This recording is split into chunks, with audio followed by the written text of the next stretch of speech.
The Business Buzz is proudly sponsored by Cayman Medical Supplies. Call them at 949-6211. And Cayman Insurance Center, celebrating 45 years in the Cayman Islands, specializing in property, life, and other lines of insurance products and services. And now, Radio Cayman presents The Business Buzz, an insightful and fresh take on a variety of issues that impact the local business environment. This is where we address the business topics that matter. Radio Cayman's Business Buzz. Here's your host, Anita Khan.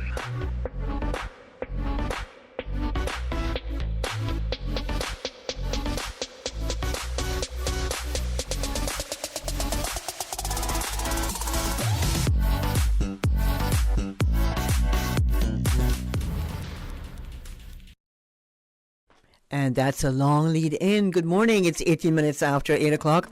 Welcome to Radio Cayman's Business Buzz. Good morning to DJ Lynn, getting us on the air, keeping us entertained as well. Good morning, Lynn.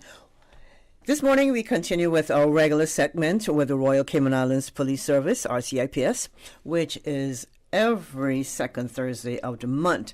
Today, alongside the RCIPS, we also have guests from the Ministry of Innovation, Investment and Social Development and the Department of Children and Family Services. We will be discussing the topic of financial abuse of the elderly and vulnerable adults, including some of the work that is being done to try and address this issue. Welcome, everybody. Good morning. Good morning. Good morning. Morning. Everybody looks so serious. Oh, my goodness. Come on. It's a serious topic. But we can lighten up a little bit, right? Now, we have a full house, almost full house, 4 guests in the studio. So I'll make the work easier for myself and let everybody introduce themselves. I'll start with the young lady next to me, to my left. Good morning. Good morning. My name is Deborah Webb Sibley's. I am the Strategic Policy Advisor within the Ministry of Investment, Innovation and Social Development. Good morning, Miss. Can I call Miss Debbie? Yes, Miss Debbie's fine. Miss Debbie's fine. Good morning, Miss Debbie. And one of the 2 gentlemen in the room. Good morning, sir. Good morning. I'm Richard Barrow. I'm Detective Chief Inspector with the responsibility of the head of the Financial Crime Investigation Unit within the RCIPS. Good morning, Richard. And our second young lady in the room. Good morning. My name is Cassandra Farron, and I am one of the social work managers at Department of Children and Family Services.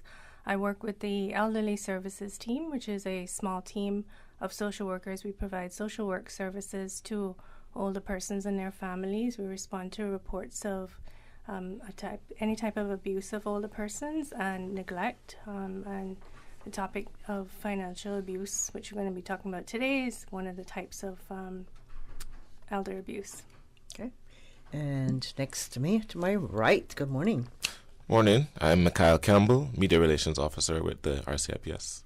And good morning, Mikhail. Mikhail is sitting in for Julianne, who is the Media Relations Officer with the RCIPS. Good to have you in the studio this morning, Mikhail. Good to be here. Now, this is a very serious topic, financial abuse of vulnerable adults. I've heard, stories over the years, but this morning we're going to find out more what happens and how we can address this. Let's start with Cassandra. You told us what you do, but let's Miss Deborah, can you tell us a little bit more about your role in your ministry? Good morning again. Currently, I am involved in promoting and implementing the older persons policy and looking at what amendments to the current act or legislation, identifying the need for regulations, and also I am involved in looking at the development of safeguarding standards for vulnerable adults, and we will be doing something similarly for older persons. And when we speak about safeguarding, it looks at what action is needed to protect vulnerable adults and older persons from harm. And a vulnerable person could be defined as a person who, for any reason, may be unable to take care of themselves or protect themselves against significant harm or exploitation. And one of those exploitations that we will be speaking of is financial abuse. So it is not just vulnerable adults, and vulnerable adults are persons 18 to 64 years old, and older persons are defined as persons reaching the age of 65 and older. And we want to look at how can we, as a government, as a country, ensure that vulnerable members and their dignity is respected, their human rights are highly upheld and regarded, and the whole subject of financial abuse, which when we start to speak about in more detail, we will see the need for safeguarding and what principles, what standards need to be identified and put in place through legislation, through policies, to ensure that we do provide this level of safeguarding. Okay. And Richard, as Detective Chief Inspector for the and head of the RCIPS Financial Crime Unit, what is your part in all of this? Well, from an organizational level within the RCIPS, I think it's important to always reiterate that all of our activity is in pursuit of our mission, making Cayman safer. And that's an inclusive statement. That's for people living here, people doing business here. And what we have seen, even though for the average person, our remit is still arrest, investigate, deal with offenders, we still want to work with stakeholders, our partners present here, to see how we can put in place preventive measures that we probably get less offending in any area. Although not the first time we have seen this, but what has brought me here this morning is that recently we have seen an increase in financial abuse of the elderly within the society. And I think it's timely that we addressed it and see how best we can put up awareness there and look to implement preventive measures, whether it is through public advisories, working in collaboration with legislation, and all the partners playing their part. So we have been seeing an increase in this recently, and we have been seeing even more complex areas. So it is not just the simple theft or obtaining property by deception, but you're finding where it is getting also legally challenging, especially when you have documents involved that are signed or registered by legal advisors. But we speak about that some more. So that's the complexity that we're also seeing now. Okay. Now, awareness. How do we raise? I mean, you're here this morning raising awareness. This is a good example. But how else do we raise awareness of this issue? Well, first we need to identify what it is. How do we define it? And financial abuse, as my colleague just mentioned, can be very difficult. Financial abuse can be very difficult to spot on, to identify, because of the nature, because of the type, and sadly to say, because of who some of the perpetrators could be. And when we talk about financial abuse, it's where an older person, a vulnerable adult or older person, they are being taken advantage of, usually by someone they trust, someone who they believe have their best interests at heart, and someone who will continue to help them maintain their dignity as they age or as their circumstances change. And we have many types of of cases that we will share with you. But in going into more detail as to what it is, we don't stop and think about the long-term consequences and impact that financial abuse have on the well-being and the welfare of older persons, because some older persons, some vulnerable adults, lose their entire savings because of their trust in someone who they believe would have taken care of them by them giving them permission to take care of their finances. And in some cases, they don't give permission. It is taken from them.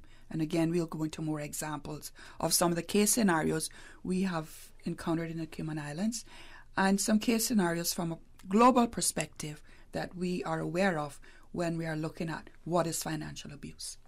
Okay.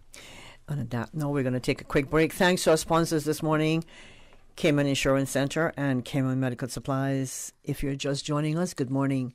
Thank you so much for doing so. We have a full house this morning from the RCIPS, head of Financial Crime Investigation Unit. We have Detective Chief Inspector, Mr. Richard Barrow, Ms. Deborah Webb-Sibley's Strategic Policy Advisor on Social Development from the Ministry of Innovation, Investment and Social Development, Ms. Cassandra Farron. Cassandra is a Social Work Manager, Department of Children and Family Services, and Mikhail Campbell, Media Relations Officer, RCIPS.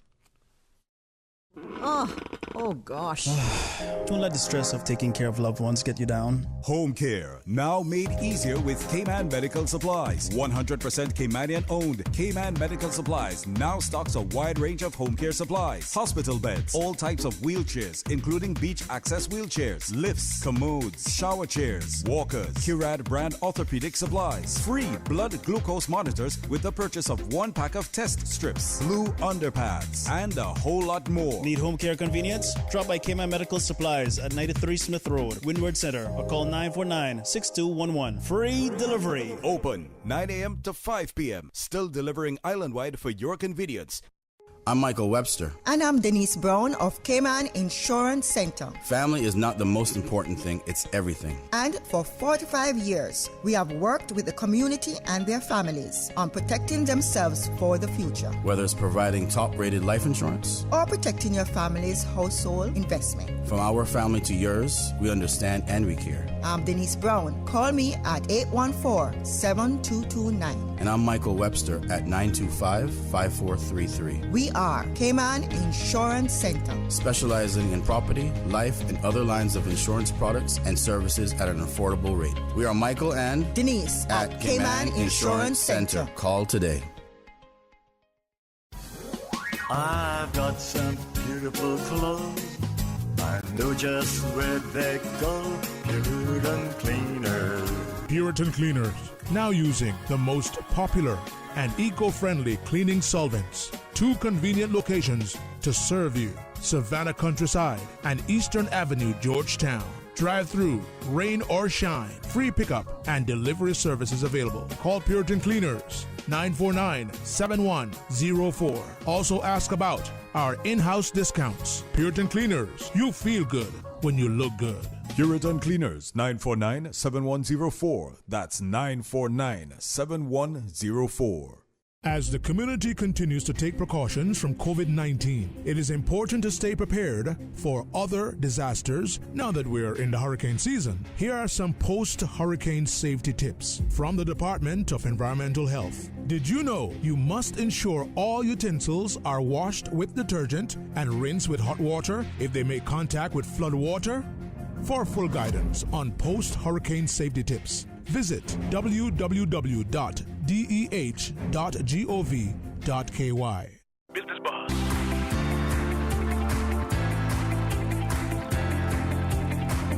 Business Buzz with your host, Anita Khan.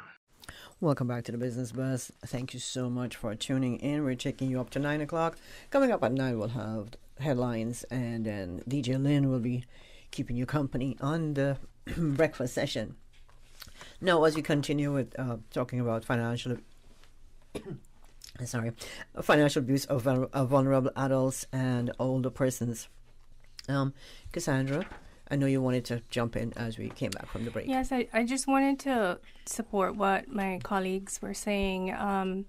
We also at Department of Children and Family Services have seen increased numbers of these type of financial abuse cases reported to us. So it is a subject that we started to highlight in the month of June on World Elder Abuse Awareness Day, where we started, we were on Talk Today talking about this very same topic, and we did a webinar last month on this topic, trying to bring an awareness to it. If I could talk a little bit about sort of defining, financial abuse, sometimes what we're seeing is there's a lack of a clear understanding of what financial abuse is. And there's also this attitude of ageism where persons in a community or family members think, oh, the older person has lots of money and, they may pass on soon, so why shouldn't I be able to gain some of their money? There's this, lack of value of the older person. And also situations where we have family members adult family members who continue to live in the older person's home and have the older person support them for various reasons. It could be because of substance abuse issues, but they still continue to misuse the older person's money. So, or persons who collect welfare assistance on behalf of the older person, and it goes into their own personal bank account, but they're not entirely using the funds to assist the older person or provide care to the older person. They're using some of the funds themselves. So sometimes we see that there is some misunderstanding or lack of a clear understanding of what financial abuse. They're not looking at that as financial abuse of the older person. They think that they're still helping them because they're collecting money but they're not using it fully to assist the older person. And they just have this attitude that it doesn't matter, the older person has lots of money and I can, if I'm helping them a little bit, then I can help myself to some of the money as well. And sometimes we see where the older person themselves are unaware that the financial abuse is happening to them. Sometimes they are aware and they're threatened, they're intimidated, or they're made to feel guilty in order to provide finances or money to family members or loved ones or even strangers. Listening to that, Cassandra, makes me very sad, to know that our older persons are, going through this, and maybe sometimes they can't do anything about it because it's their children, and sometimes what do you say to your children? I'm going to put you out, you're going to go live in the streets, and then there's a fear of not being able to take care of yourself as you get older. Now, Ms. Deborah, what kinds of example, apart from what Cassandra is telling us, there's a gray area, definitely, to make it a serious crime. So we're going to get back to Richard on that. But in the meantime, but to add on to what the different case scenarios that Cassandra made mention of, some others that we are aware that are happening. For example, where an older person is cognitively impaired, permanently unable to take care of him or herself, residing with their daughter and her family. They haven't been employed. The daughter and her other family members haven't been employed, so they utilize the funds that is given to the older person who may be a PFA, a welfare recipient from NAU, and they utilize the funds. And other family members are aware of what's happening, but they are intimidated from the level of hostility that they are exposed to from the family member who lives with the older person. We have other case scenarios where we are aware of older bedridden PFA recipient who lives alone. The a sibling may be receiving the funds deposited into his bank account, as what Cassandra made mention, it happens. But yet the older person is not receiving or benefiting from those funds. There's also power of attorney, which I'm sure my colleague will get into more about explaining what that is and who those persons are. But where a family member or a close friend obtain power of attorney to take care of an older person, and they utilize the funds for themselves, the older person is not benefiting. There are other situations that involves rental properties where the older person is receiving rental assistance. The landlord puts them out to rent out the place and forces the older person to live in a shed. But that landlord is receiving rental assistance to assist that older person. We have cases where children are having their parents sign over everything to them, and they're putting the parents to live elsewhere.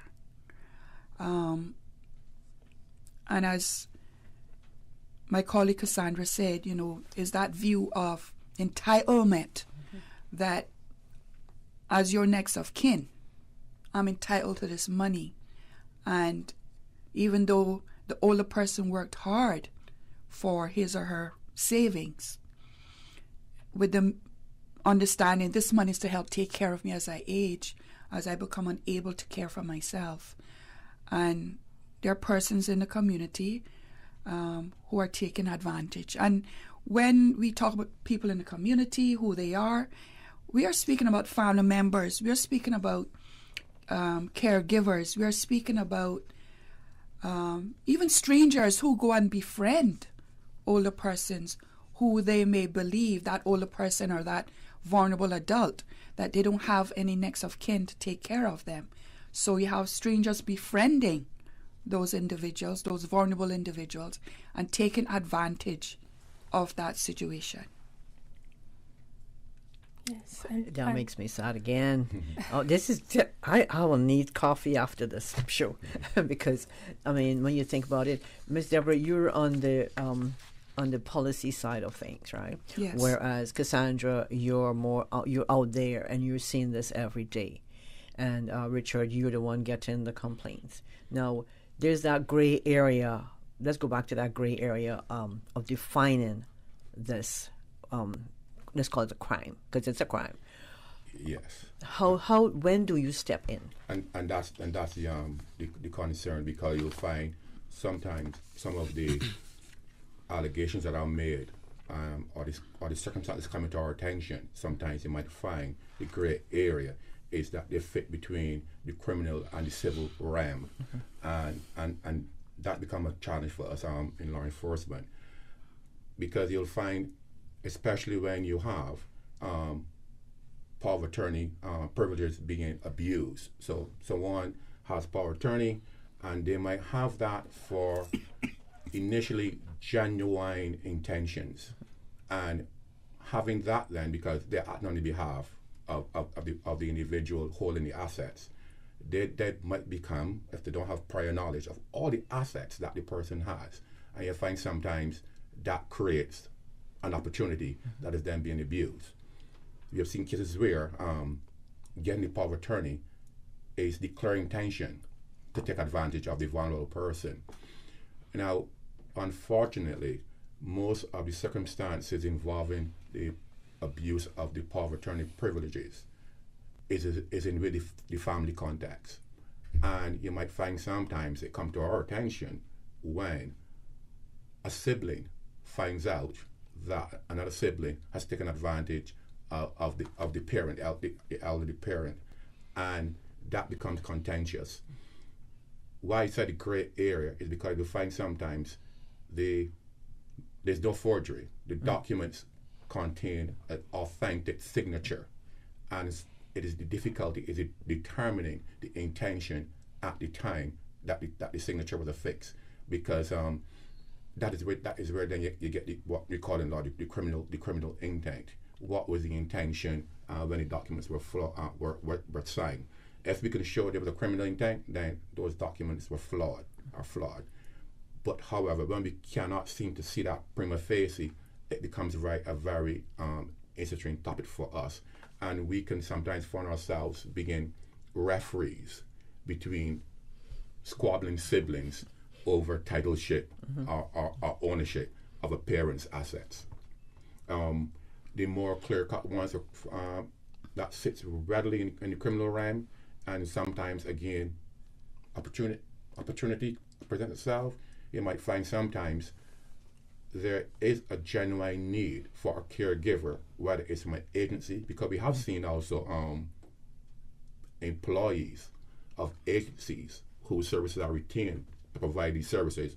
Their employees also we have seen come to our attention criminally. Sure. And it might be a case where whether the family member or caregiver from a third party has legitimate and necessary access to a credit card or a bank account, because you might find mobility might be an issue for the elderly person. They got to pay bills, they got to buy groceries, and they then abuse that privilege. And you can see where they have moved money from that person's account to their own.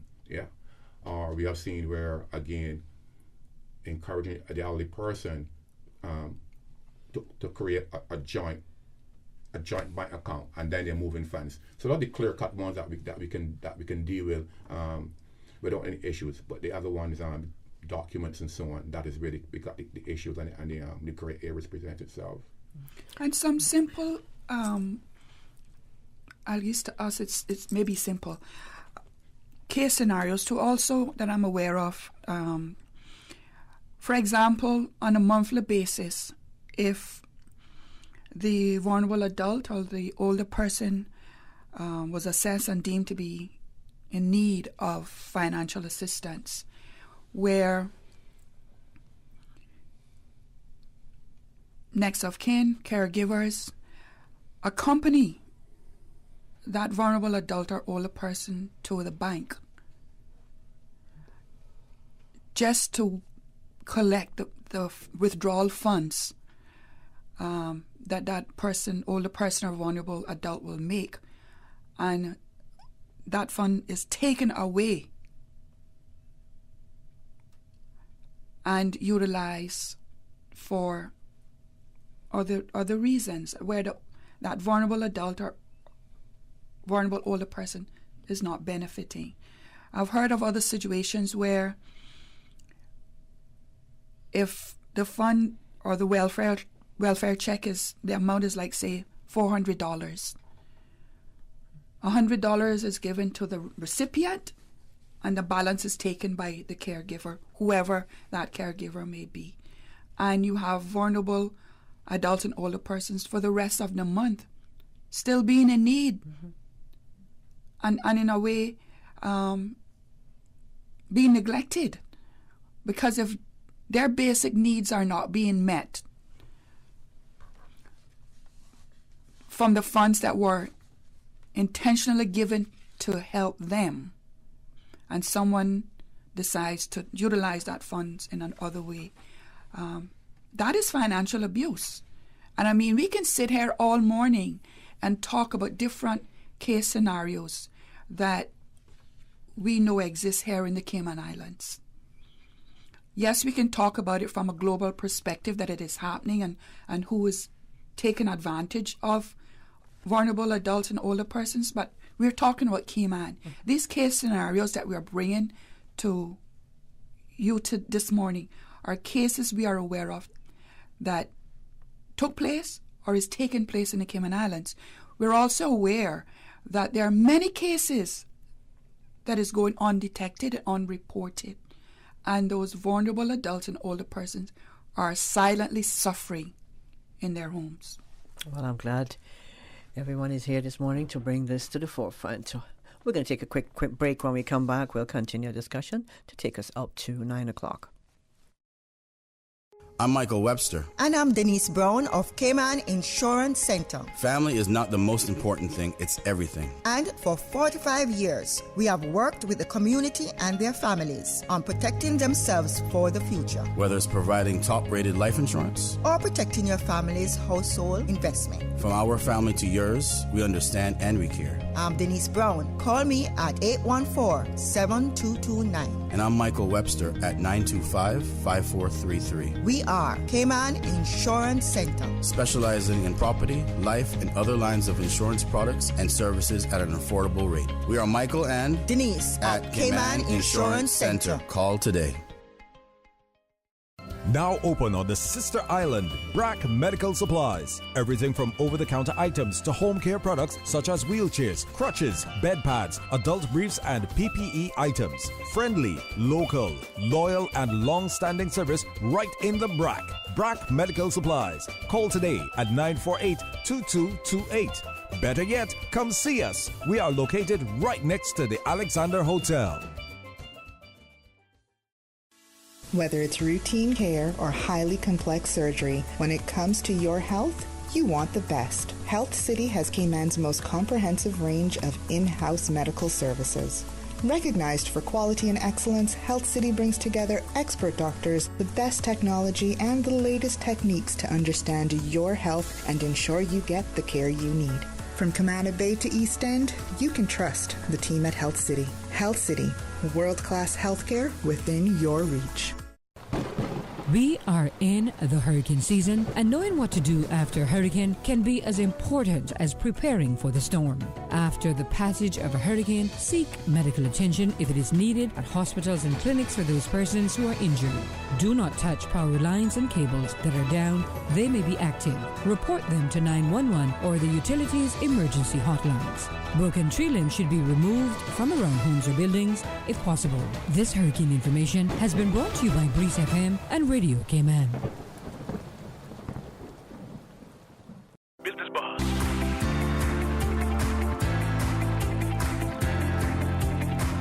Business Buzz with your host, Anita Khan.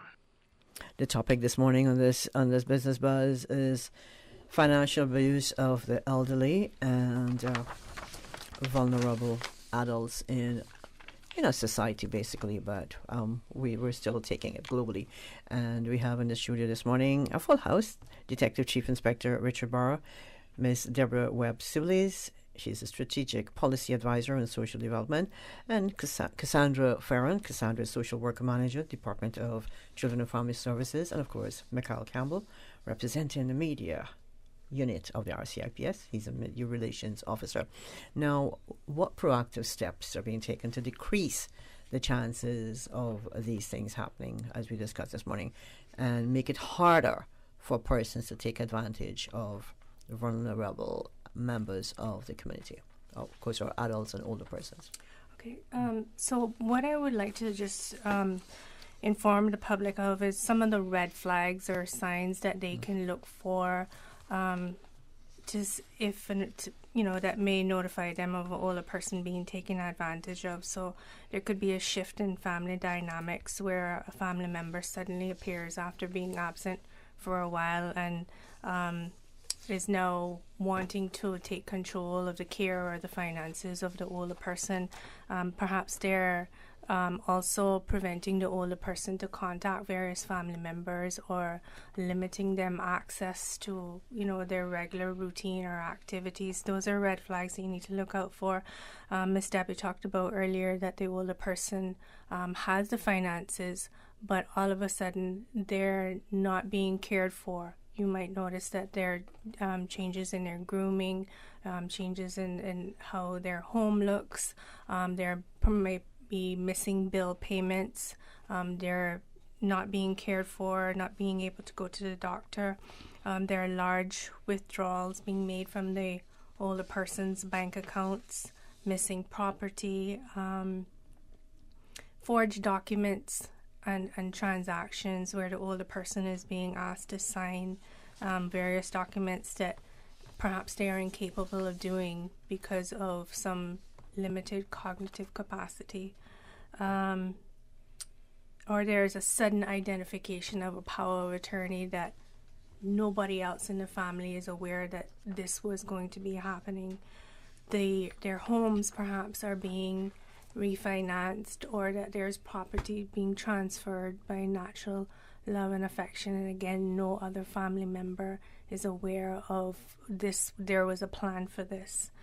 Joint bank accounts, now that there are other persons being added to the bank account of the older person, again, that no other family member is aware of, and then they are taking away or making the large withdrawals again and not providing the care to the older person. So some of the things that we try to talk to families about then is, because what we understand with older persons being taken advantage of is that older persons perhaps are a little bit more isolated. Maybe their families are not really checking on them regularly. So families then are not able to see any suspicious circumstances, or the older person is not really able to report to them any suspicious circumstances or person coming around. So we're asking families then to try to have more contact with your older person family member so they're not as isolated, and not having a joint bank account owner, but just a additional signatory to the bank account if the older person is not able to do their banking transactions. Also, one of the big things that we talk about to the clients at DCFS is to prepare an advanced care plan. So all of us sitting at the table now, persons looking for retirement age, we can prepare an advanced care plan. And this is where you write a plan with trusted family or friends that they will make decisions for you when you can no longer make decisions for yourself. So at DCFS, we work with older persons who don't have family on island, and it's very difficult because there was no type of advanced care plan. There was no power of attorney or no guardianship put in place, and sometimes these persons also are neglected, or there are other types of abuse that are made against them other than financial abuse. So we always talk to persons about preparing an advanced care plan while you now can make the decisions, thinking about it and discussing it with family, with friends who are willing to be able to be your healthcare proxy, or who are able to help manage your finances, and you put things in place from now. Also, making sure to write a will, but make sure to register your will. Sign any documents in the presence of people that you trust. Don't sign documents on your own. And if the older person is in a state now where their cognitive capacity is declining, then family need to make sure that they are around to support them, and making sure to check on them. Okay. Now, how does the RCIPS, Richard, what advice can you give to the public or to families? Well, what I would say to the general community is I'm sure that some of us in the community still aware of the old principle, it takes a village. And I think that we can apply, even though when we talk about village, talk about children, I think we can apply that to the elderly persons and the older persons in the society who are vulnerable.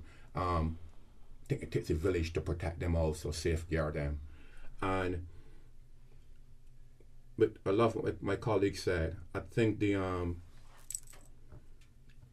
awareness, being intrusive at times, looking for red flags. And I think the banks also play an important part, because the banks have measures in place to look at unusual activity on one's account, and that could also be applied to the accounts of elderly persons. Most of the banks know their customers, or they should know their customers, and any unusual activity on the account of older person should be a flag also. I think also when it is absolutely necessary for a caregiver, whether it's a family member or from an agency, to have access to a credit card or debit card to provide the daily items for the livelihood, that maybe you can put limits on that. That there's only a daily limit, and anything above that need authorization, whether verbal or whatever, from a competent person. I think also in the cases of caregivers from agencies, I would implore the agencies to do enhanced vetting for those persons that they're going to have provide those services. I think competent authorities, like maybe even land registry, could also look for any red flags on documentation being presented to them where there's a signatory going or a transfer of titleship, because we have seen cases where, and this was a success case for us, that led to a conviction and penal incarceration for an individual who befriended a vulnerable person, and the vulnerable person then was induced into having the titleship of their property signed over as collateral to assist the younger person in the purchase of a home. Thankfully, the end result was a conviction, and that person today still has the legal ownership and rightful ownership of their property. So there's quite a few things that we can do in terms of being proactive. Family members, any person, the power attorney, or any person having any oversight over vulnerable persons, look also being intrusive. Look at bank statements. Look and see the activity on the bank statement. Ask the right questions. Be aware of ownership of property. Be aware also of maybe any investments they have, and any additional third parties being added in a proprietary nature to any assets. Okay. Now, Ms.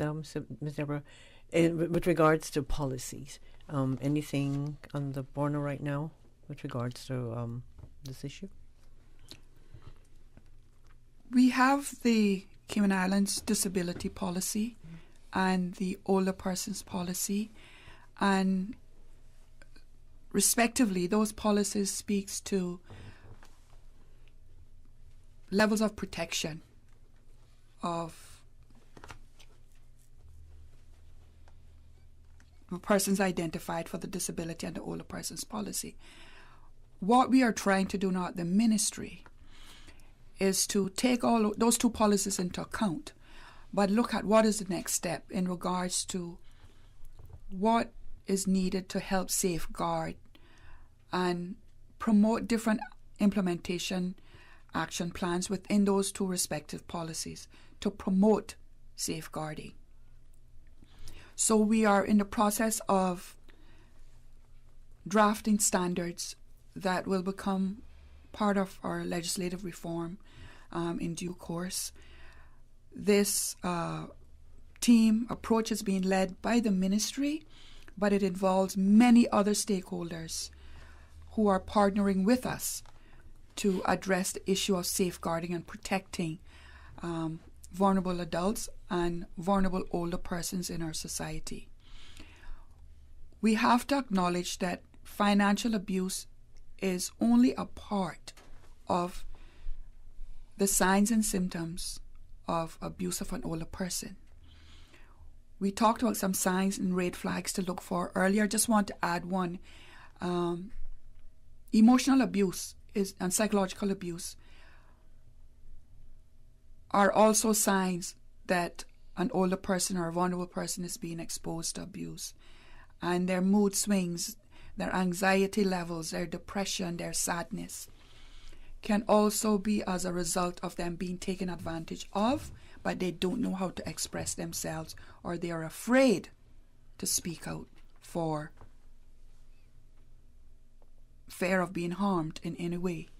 So we are hoping that when we start looking at what are the preventative measures that, from a community perspective, that we need to be more aware of and held accountable for, as my colleagues mentioned about the village mentality or approach raising a child, that can be said across the community for all age group, because we never know when we will become a vulnerable adult, or we may even be a healthy older person and become vulnerable at some point due to illness, or anything can happen to change those circumstances. So we need to think outside of the box in thinking that there's only a category of people that this will fall into being vulnerable, whether you're an adult or an older person.